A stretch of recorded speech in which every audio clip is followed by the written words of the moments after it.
From being one of the most exciting players to come to the Premier League, but he's a brilliant player.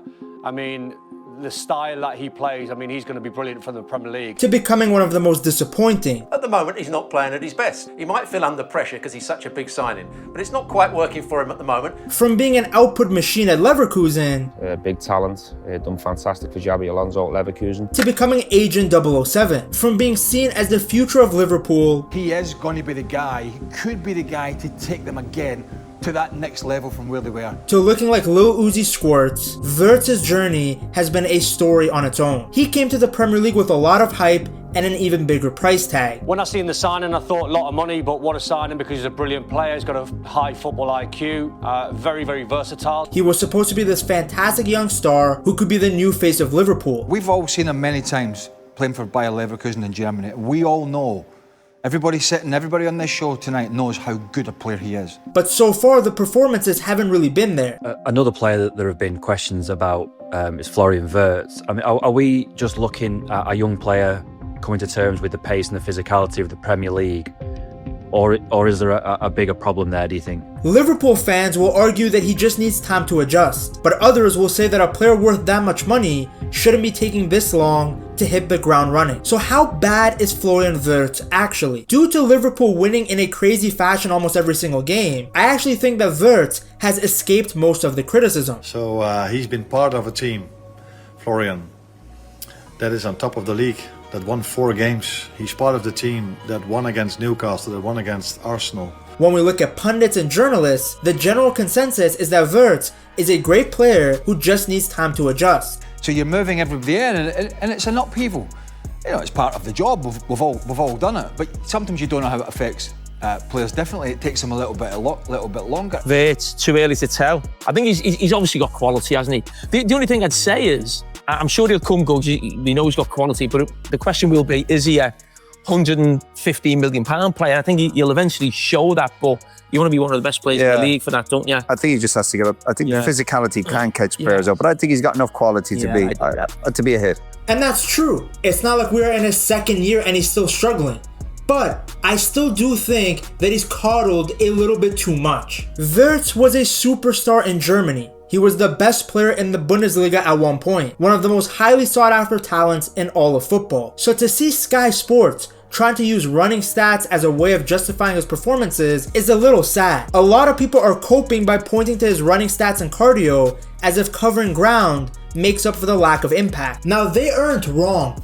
Wirtz works very hard with and without the ball. He covers a lot of ground and does it at a very high level of intensity. He was the only player to cover over 1 kilometer at a high speed. Just 105 seconds into the game at Anfield, he was already making clever movements to open up space. Playing as the number 10, Wirtz was marked tightly when Van Dijk had the ball. Instead of standing still, he drifted to the left, dragged his marker, leaving room for McAllister to get on the ball. A few seconds later, Wirtz darted back inside, pulled the defenders around, and shaped the play even though he didn't touch the ball himself. That run opened up the pass to Gakpo and put Wirtz goal side of his man, Tyler Adams. It happened again only a minute later. Adams started in a good position, but within 6 seconds, Wirtz had slipped behind him, perfectly placed for a cross from Salah. Salah shot instead, but the danger was very clear. Wirtz's movement was creating problems without him even getting a touch. That's the thing with Wirtz. Opponents can't afford to switch off even for a few seconds because he never stops running, always looking for gaps. Even if his passing is hit or miss, his off-the-ball runs always stand out, and Premier League defenders will see just how tough he is to track. The issue is that working hard and running off the ball are the minimum standards for a big club like Liverpool. That's the requirement. This isn't United where every little thing can get hyped up. He's playing for the defending Premier League champions. When you spend that much money on a player, you are expecting more than just some nice running stats. You want to see moments of magic, statistical output, goals. You know, when you sign a player for upwards of £100 million, you know, you expect them, regardless of their age, regardless of all of those things that you said, and the fact that, you know, they're bedding into a new league, you expect them to come in and be have that wow factor immediately, and he probably hasn't had that. Instead, he went 0 for 7. Ja, natürlich hätte ich mir natürlich auch schon gewünscht, dass ich schon ein Tor gemacht hätte oder schon, keine Ahnung, ein bisschen irgendwie Scorerpunkte gesammelt hätte, aber ich bin, egal was irgendwer sagt, bleibe ich cool und versuche einfach, und ich weiß, was ich kann. It's good that he doesn't care, and let's be real, this meme is just being pushed as a gimmick because of the new social media age where everybody's chasing likes and views and trying to make people on the internet laugh. It will be completely forgotten about once Wirtz gets going, but the issue is what's taking him so long. Naturally, every player needs time to adapt when they come to a new team, in a new league, in a new country. Why do you think Arne Slot's made the decision to put Wirtz on the bench? But you know what, it's difficult to adjust when coming from a different country and playing in the Premier League. He's only 22 years old, playing in a completely new system with new players. Everyone is super quick to meme a player just to take the piss. That's what football discourse is now, it's reactionary. Having said all of that,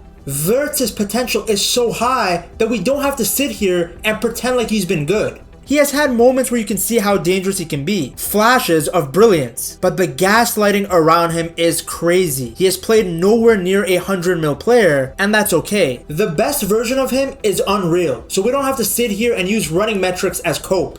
He has not played bad, but he has played nowhere near his price tag yet. That's the key word, yet. When you look at what this guy was doing at Leverkusen, you realize what he's capable of. In the 2023-2024 season, when Leverkusen went unbeaten domestically, en route to win the Bundesliga and the DFB Pokal under Xabi Alonso, and also reach the Europa League final, Wirtz contributed 18 goals and 20 assists in 49 appearances across all competitions. He was involved in a goal every 91 minutes. He was the architect of everything good in their attack. In the Bundesliga alone, he racked up 11 goals and 11 assists. But the stats don't even tell the whole story. What made Wirtz special was how he played. He controlled the rhythm of the game. When things slowed down, he sped them up. When defenders tried to press him, he found a way out. He glided past players in tight spaces, he slipped passes through gaps that barely existed, and he always seemed to be thinking 2 steps ahead. Under Alonso, Wirtz became more than just a talented player. He was the heartbeat of their team. Everything ran through him. He wasn't just a part of the system, he was the system. There's a reason this guy was the Bundesliga Player of the Year in 2024. The next season, Leverkusen weren't as dominant, but Wirtz still played very well. He scored 16 times and provided 15 assists. In the Champions League, he had 6 goals in 9 matches. Over the 2 seasons, only Mo Salah had more assists in Europe's Big 5 domestic leagues than Wirtz. In 2024-2025, only Man City's Doku had more attempted passes within the attacking third than Wirtz. The guy was a beast. Nobody was talking about his running stats then because everybody could see what he's capable of with the ball. So what's causing the issue?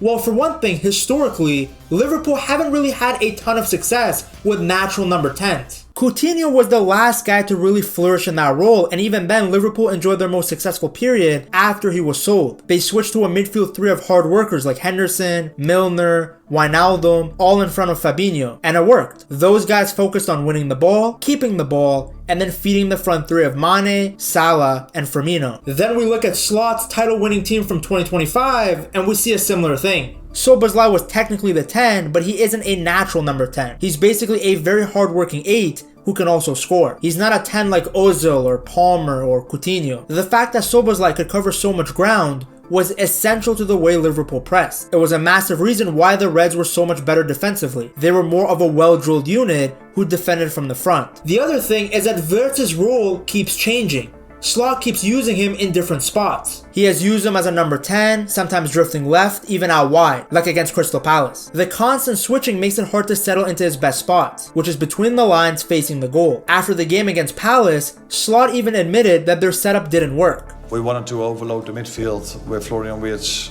in the first half.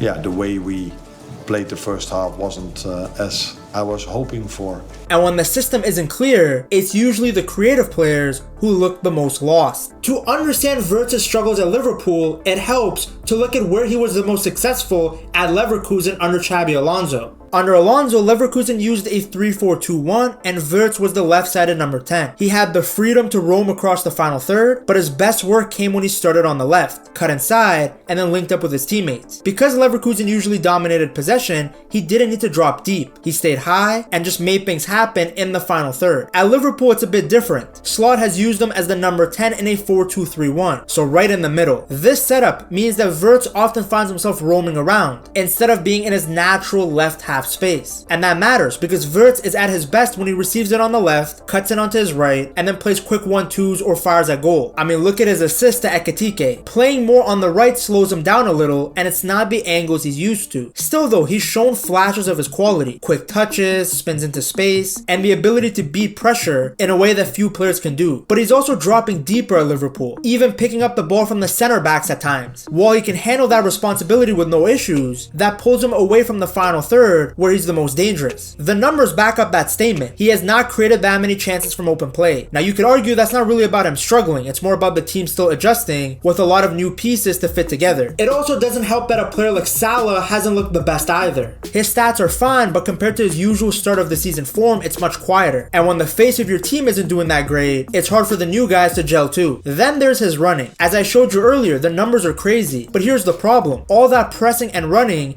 can leave him drained when he finally gets the ball. Even Slot has said that Wirtz is trying to adjust to the intensity of the Premier League and play faster. It wasn't an injury. It was a welcome to the Premier League. It was after 85 minutes. I don't think he knew that he could have cramp in so many different places. And that's what happened.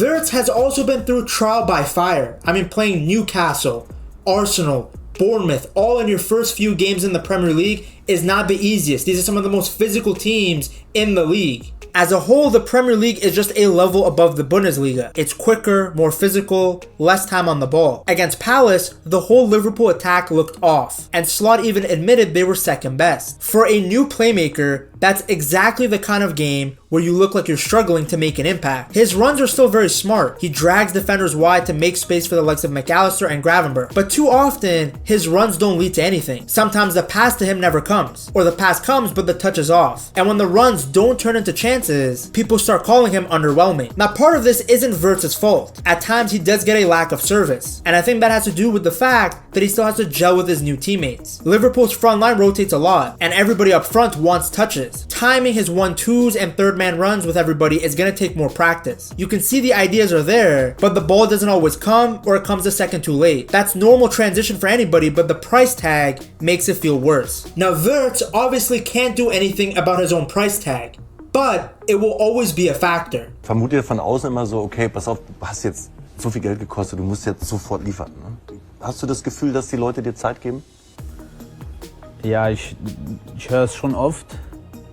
Ist mir auch irgendwie, ich will das gar nicht die ganze Zeit hören, gib dem Zeit, sondern ja, ich versuche einfach jedes Mal aufs Neue es zu versuchen. Liverpool didn't just sign a good player, they broke their transfer record. Over £100 million means people expect instant goals and assists. And when that doesn't happen, every quiet game becomes a Wirtz flop headline. You can't afford to have games like this when you cost that much. Now, having said all of this, it's not all doom and gloom. He hasn't exactly set the Premier League on fire yet, but we have gotten glimpses of what he can do, the amount of problems that he can cause, especially in the Champions League against Atletico. For the early goals, he didn't even touch the ball much. He just found pockets of space between the lines and dragged defenders around, but that opened up space for his teammates. Then when he started drifting to the left, he linked up with Isak to create two big chances in quick succession. He almost scored himself, but Oblak shut him down. I've also noticed that Wirtz has a great connection with Ekitike. We saw it on display in the Community Shield, and then again against Bournemouth. If Ekitike stops taking his shirt off after scoring a tap-in against a championship side, they can play more together and develop their chemistry. There were a lot of changes at Liverpool in the summer of 2025, so it's only natural that some players are going to take longer than others to adjust. Nobody has given up on Wirtz yet.